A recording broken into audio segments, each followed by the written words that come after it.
ನಗರದ ಉರ್ವ ಒಳಾಂಗಣ ಕ್ರೀಡಾಂಗಣದಲ್ಲಿ ಅಕ್ಟೋಬರ್ 27ರಿಂದ ನವೆಂಬರ್ 2ರವರೆಗೆ ನಡೆಯಲಿರುವ chief minister Mangaluru India international challenge 2025 ಅಂತಾರಾಷ್ಟ್ರೀಯ ಮಟ್ಟದ ಬ್ಯಾಡ್ಮಿಂಟನ್ ಟೂರ್ನಮೆಂಟ್ ನಡೆಯಲಿದ್ದು, ಕಡಲನಗರಿ ಮಂಗಳೂರಿನಲ್ಲಿ ರಾಜ್ಯದಲ್ಲಿ ಮೊದಲ ಬಾರಿಗೆ ನಡೆಯುವ ಅಂತಾರಾಷ್ಟ್ರೀಯ ಮಟ್ಟದ ಬ್ಯಾಡ್ಮಿಂಟನ್ ಟೂರ್ನಮೆಂಟ್ ಇದಾಗಿದೆ.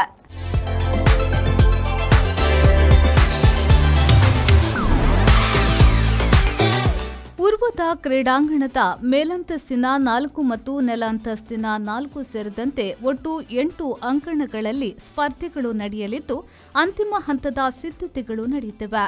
ಪುರುಷರ ಸಿಂಗಲ್ಸ್, ಮಹಿಳಾ ಸಿಂಗಲ್ಸ್, ಪುರುಷರ ಡಬಲ್ಸ್, ಮಹಿಳಾ ಡಬಲ್ಸ್, ಮಿಕ್ಸೆಡ್ ಡಬಲ್ಸ್ ವಿಭಾಗಗಳಲ್ಲಿ ಪಂದ್ಯಾವಳಿ ನಡೆಯಲಿದೆ.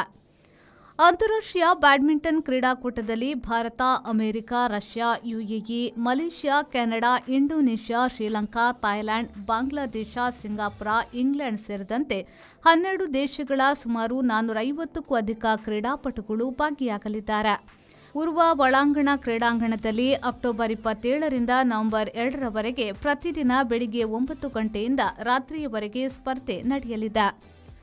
ಅಕ್ಟೋಬರ್ 27ರಂದು ಸಂಜೆ 3:30ಕ್ಕೆ ಮುಖ್ಯಮಂತ್ರಿ ಸಿದ್ದರಾಮಯ್ಯ ಅವರು ಚಾಲನೆ ನೀಡಲಿದ್ದಾರೆ. ಅಸ್ಸಾಂ ಮುಖ್ಯಮಂತ್ರಿ, ಭಾರತ ಬ್ಯಾಡ್ಮಿಂಟನ್ ಅಸೋಸಿಯೇಷನ್ ಅಧ್ಯಕ್ಷ ಹಿಮಂತ್ ಬಿಸ್ವಾ ಶರ್ಮಾ ಗೌರವ ಅತಿಥಿಗಳಾಗಿ ಭಾಗವಹಿಸಲಿದ್ದು, ಸ್ಪೀಕರ್ ಯುಟಿ ಖಾದರ್, ಉಸ್ತುವಾರಿ ಸಚಿವ ದಿನೇಶ್ ಗುಂಡೂರಾವ್, ಶಾಸಕ ವೇದವ್ಯಾಸ್ ಕಾಮತ್ ಸಹಿತ ಹಲವು ಮಂದಿ ಪಾಲ್ಗೊಳ್ಳಲಿದ್ದಾರೆ.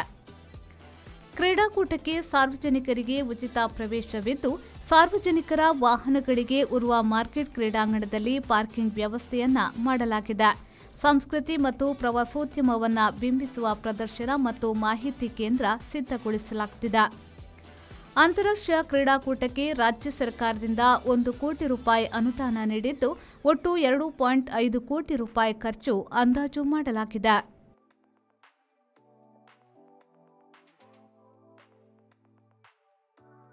ಮಂಜುನಾಥ್ ಪ್ರಸಾದ್, ವಿ4 ನ್ಯೂಸ್, ಮಂಗಳೂರು.